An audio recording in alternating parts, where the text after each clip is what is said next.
Thank you.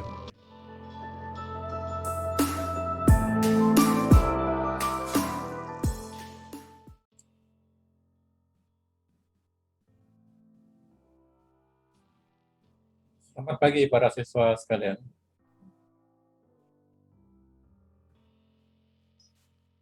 Selamat pagi pada siswa sekalian. Pada pembelajaran kali ini, pada pembelajaran teks eksposisi ini, kita melanjutkan pada materi yang lalu, yaitu mengenai kompetensi dasar mengidentifikasi dan mengembangkan isi dari sebuah teks eksposisi. Kalian tentu masih ingat pada pelajaran minggu yang lalu. Pada pelajaran minggu yang lalu kita mempelajari tentang teks eksposisi itu sendiri, ya, unsur-unsurnya.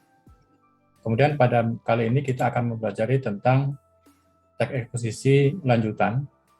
Kemudian dalam tujuan pembelajaran kali ini yaitu setelah kegiatan pembelajaran 2 ini diharapkan kalian mampu mengidentifikasi pengetahuan dan rekomendasi dalam teks eksposisi dengan cermat, kritis, dan bertanggung jawab sehingga dapat diterapkan dalam kehidupan sehari-hari.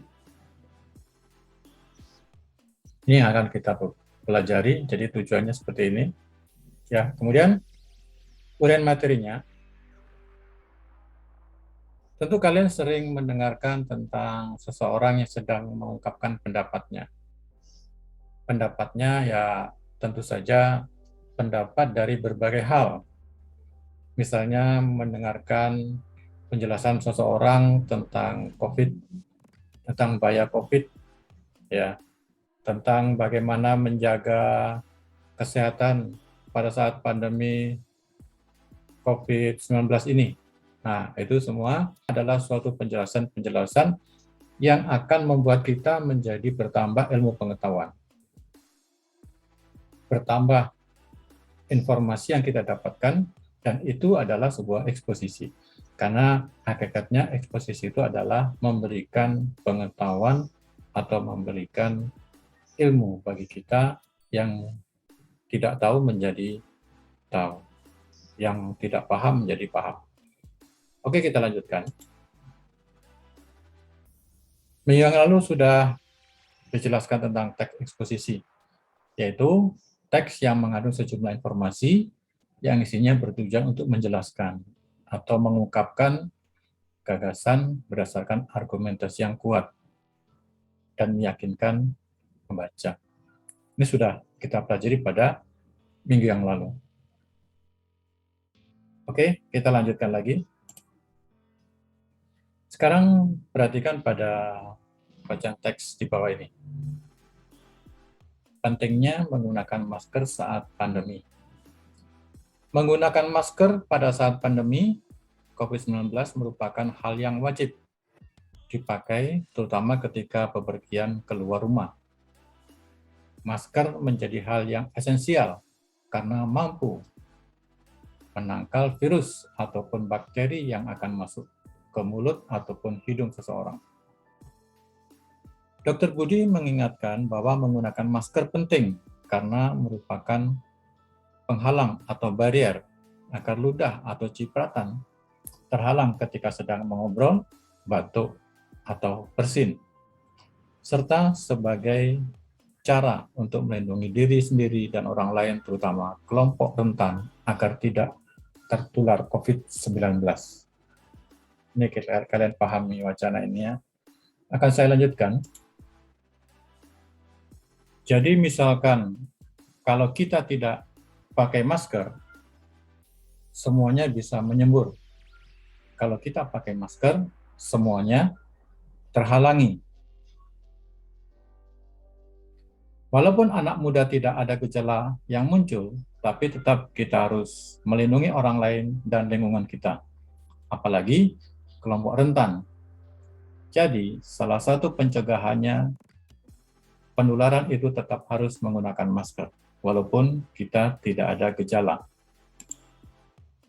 Secara garis besar, terdapat 3 jenis masker, yaitu masker kain, masker bedah, atau masker medis, dan masker N95, dan masker KN95. Masker kain merupakan masker yang dapat digunakan untuk masyarakat, terutama yang sehat dan saat berada di tempat kerumunan. Umumnya, masker kain dapat ditemui di mana saja karena harganya yang murah dan dapat dipakai berulang kali. Sedangkan masker medis atau masker bedah adalah masker yang digunakan oleh tenaga kesehatan atau orang yang sakit dan hanya dapat digunakan satu kali pemakaian. Dan yang ketiga adalah masker N95, di mana efektivitasnya itu mencapai 95% untuk menyaring partikel virus yang berukuran kurang lebih 0,3 sampai 10,1 mikron. Umumnya, masker N95 digunakan tenaga medis yang melakukan tindakan yang dapat menimbulkan aerosol seperti pada tindakan operasi. Lanjut. Dr. Budi juga menjelaskan bahwa ketika menggunakan masker harus memperhatikan kebersihan dan kelayakan pada masker, seperti sebelum memakai masker. Kondisi tangan harus bersih, memastikan bahwa masker dalam kondisi yang bersih dan tidak rusak, serta memastikan tidak ada celah ketika memakai masker. Apalagi ingin makan atau minum, sebaiknya masker dilepas dan disimpan pada tempat yang bersih.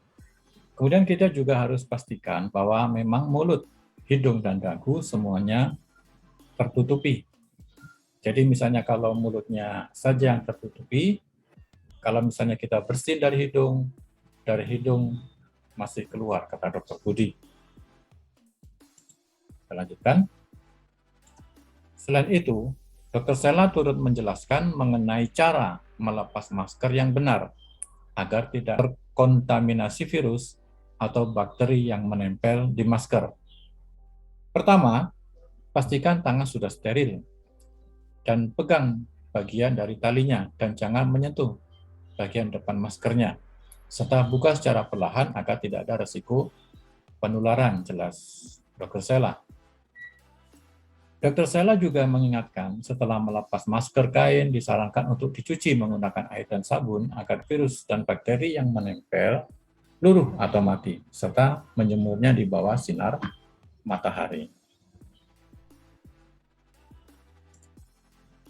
Sedangkan apabila menggunakan masker medis, dianjurkan untuk membungkus dengan plastik atau diletakkan pada tempat sampah khusus infeksius agar tidak terjadi kontaminasi.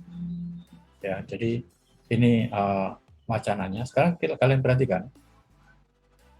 Pengetahuan yang kalian dapatkan dari bacaan di atas, salah satunya adalah menggunakan masker penting karena merupakan penghalang atau barier agar ludah atau cipratan terhalang ketika sedang mengobrol, batuk, atau bersih. Ini adalah pengetahuannya. Ya. Artinya pengetahuan yang kita dapatkan dari wacana yang kita baca tadi. Kita lanjut. Adapun rekomendasi yang ditemukan dalam teks tersebut adalah sebagai berikut.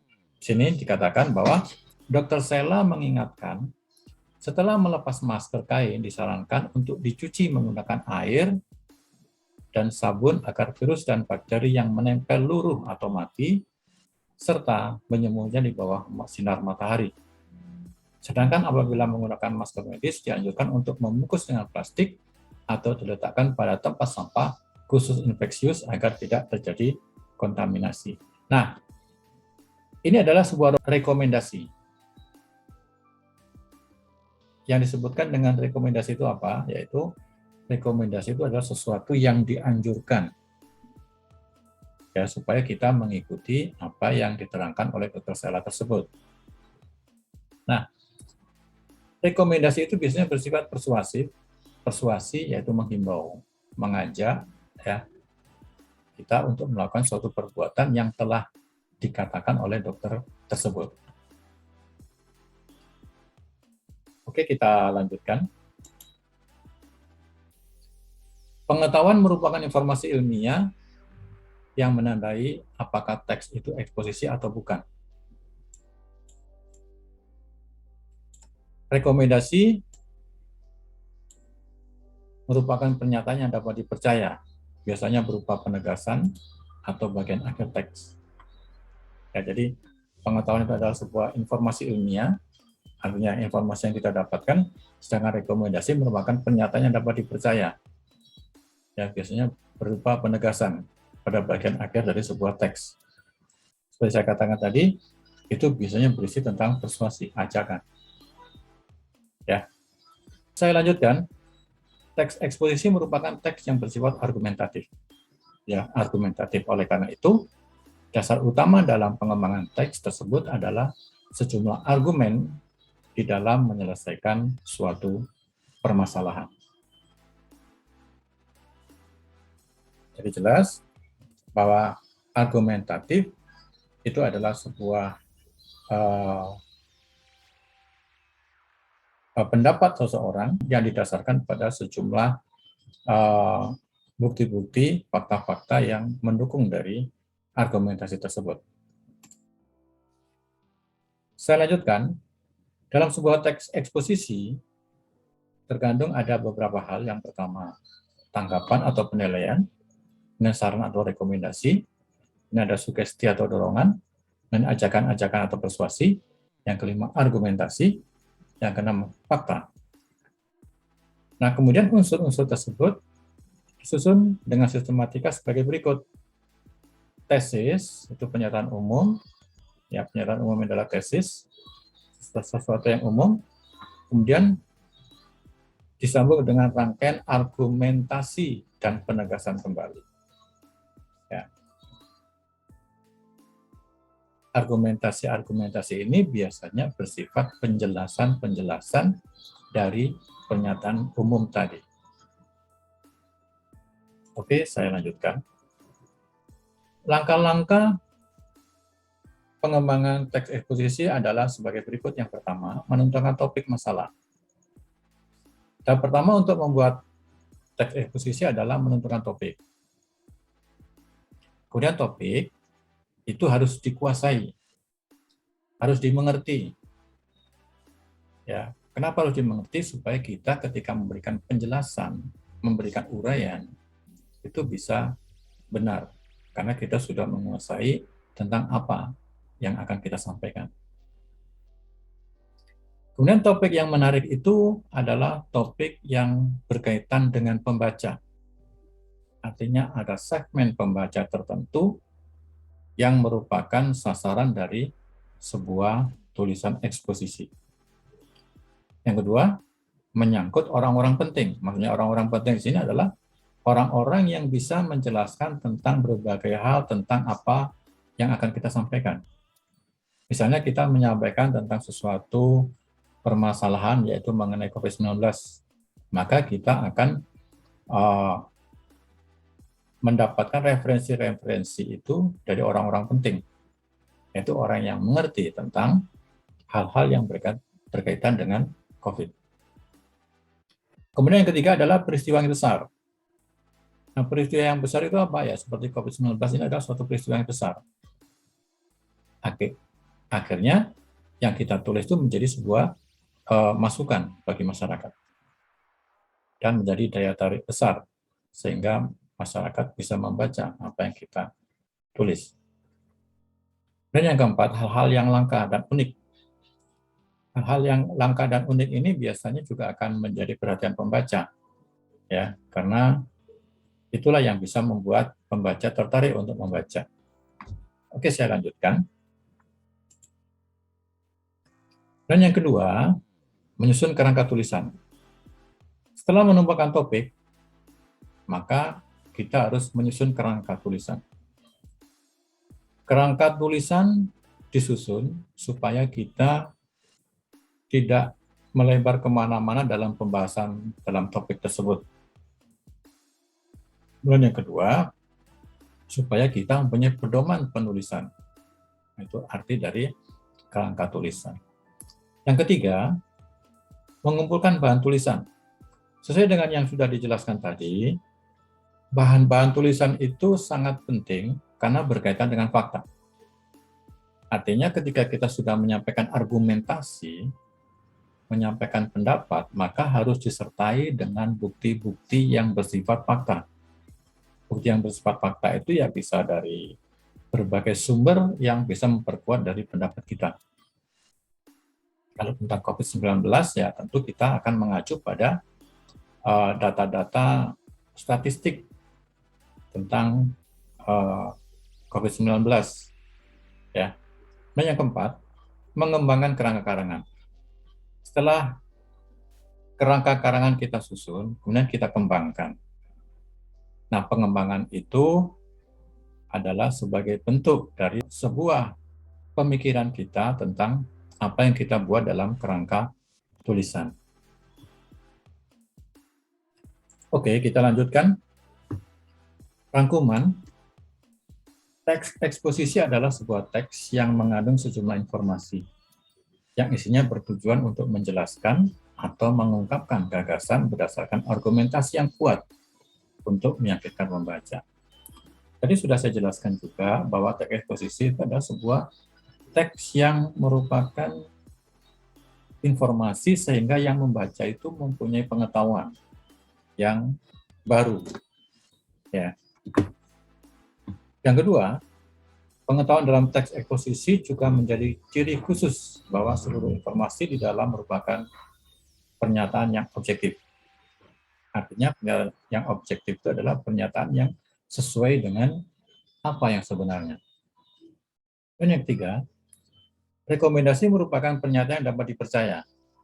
Nah, misalnya rekomendasi itu biasanya penegasan. Ya, artinya dia memberikan sebuah penegasan pada pembaca supaya apa yang kita berikan penjelasan itu meyakinkan pembaca. Yang keempat, langkah-langkah pengembangan teks eksposisi adalah menentukan topik. Ya, ini menentukan topik dan masalah, menyusun kerangka tulisan, mengumpulkan bahan tulisan, lalu mengembangkan kerangka tulisan. Nah, ini adalah hal-hal yang telah kita pelajari sebelumnya. Ini ada sebuah tugas, ya, tugas mandiri, judulnya COVID-19. Virus corona merupakan virus berbahaya yang menyerang organ tubuh vital manusia seperti alat pernapasan. Wabah virus corona ini telah ditetapkan sebagai status darurat. Virus corona atau COVID-19 pertama kali menyerang warga Cina pada bulan Januari 2020. Virus ini mulai menyerang dan menyebar luas.